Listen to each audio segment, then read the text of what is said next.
Hello everyone, NIS DElEd को लेकर के कुछ अपडेट आ रही है जो आप लोगों के लिए जानना जरूरी है। केसेस से रिलेटेड ये अपडेट है। आप लोगों को जो जैसे कि आप जानते हो टीपी रिव्यू, ये ऐसे केसेस हैं जिसमें कि बच्चों के जो भी एनआईएस डीएलएड के अभ्यर्थी हैं उनकी उम्मीदें काफी जुड़ी हुई हैं। इसी पर हम बात करने वाले हैं, क्या अपडेट है और रिव्यू का डेट कब तक लगेगा, ये सारी चीजें डिटेल से आपको इस वीडियो में बताई जाएगी। सो फ्रेंड्स, चैनल पर पहली बार विजिट करें तो चैनल को सब्सक्राइब कर लेना, बेल आइकन को हिट कर देना। एनआईएस डीएलएड से रिलेटेड हर इंफॉर्मेशन आपको यहीं से दी जाती है। अभी आपको सबसे पहले तो हम बता दें, ट्रांसफर पिटीशन का डेट जो है आज लगा हुआ है। ये पहले ही हमने आपको इन्फॉर्म किया था। इसमें आप लोगों को जो है केस लिस्ट भी मिल चुका है। 54 नंबर पर सुनवाई होने वाली है। देखो, अब इसमें जो चीजें आ रही है ना, थोड़ा सा बोल सकते हो कि अलग वे में है। और वेस्ट बंगाल का जो केस है, कौशिक दास का जो केस है, जो इसमें टैग हुआ है, उसको लेकर के यहाँ पर जो है प्रॉब्लम बताई जा रही है। और इस पर हम लोगों ने जब इंटरव्यू लिया था, एओआर जो एनआईएस डीएलएड से ये लड़ रहे हैं, मनदीप कालरा जी, उन्होंने भी इस पर जो है जिक्र किया था दबे जुबान में। लेकिन अब ये चीजें जो है खुलकर सामने आ रही है। आज अगर आप लोगों ने जो है विश्वनाथ जी का ट्वीट देखा था जो उन्होंने कल ही किया है, तो उसमें उन्होंने भी खुलकर इसके बारे में बात की है।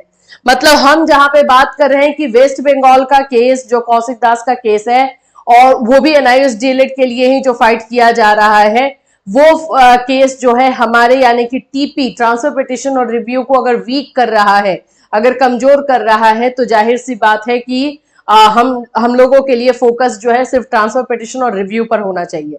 ऐसी बातें जो है अभी निकल कर आ रही हैं। अब जैसे जैसे इसमें और चीजें निकल कर आएंगी हम आपको इन्फॉर्म करेंगे।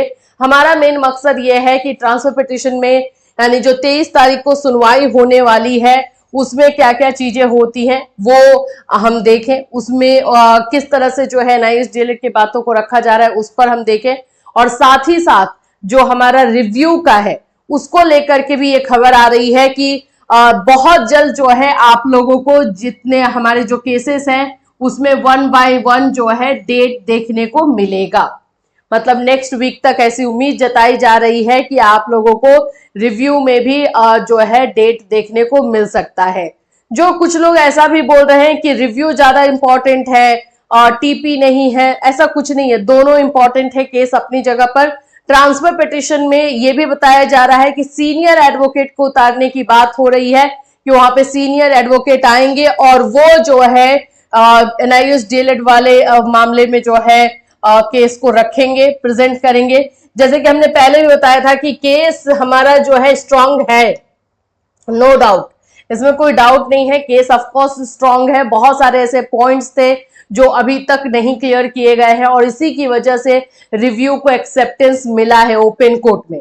आप लोग भी जानते हो जनरली रिव्यू को जो है एक्सेप्टेंस नहीं मिलता है, रिव्यू को एक्सेप्ट ही नहीं किया जाता है।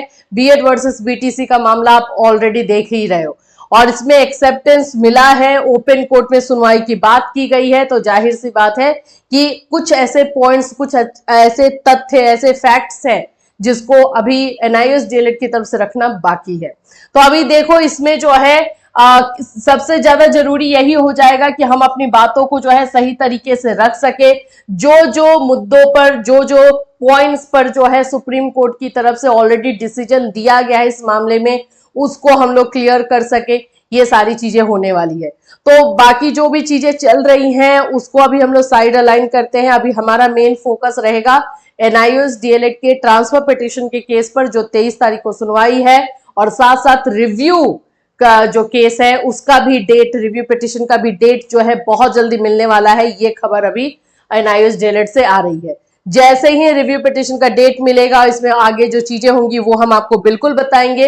एंड साथ साथ में जैसे 23 सितंबर को जो सुनवाई होगी उसमें किन किन बातों को रखा जा रहा है, क्या क्या पॉइंट्स लिए जा रहे हैं, इस पर भी हम बात करेंगे। दूसरी साइड में जो बच्चे बोल रहे हैं कि वैकेंसी आने वाली है और हमारा जो है अभी तक कुछ नहीं हुआ है, तो थोड़ा सा और धैर्य रखिए, थोड़ा सा और पेशेंस रखिए। आगे बहुत सारी चीजें जो है एनआईएस डीएलएड में आपको अच्छी देखने को मिलने वाली है और वैकेंसी आने में भी टाइम है। जैसे आप जानते ही हो, चाहे बीपीएससी टीआरई 4 हो या यूपी का मामला हो, आप लोगों को वैकेंसी जो है नवंबर तक मिलने वाली है। तो हमारे पास ये 1 मंथ का टाइम है जिसमें हम लोगों के साथ, एनआईयूएस डीएलएड के बच्चों के साथ कुछ पॉजिटिव न्यूज जो है देखने को मिले। तो अब इससे रिलेटेड जैसे ही अपडेट आएगा आपको इसी वीडियो इसी चैनल के माध्यम से इन्फॉर्म किया जाएगा, तो हमारे साथ बने रहिएगा। Till then take care everyone.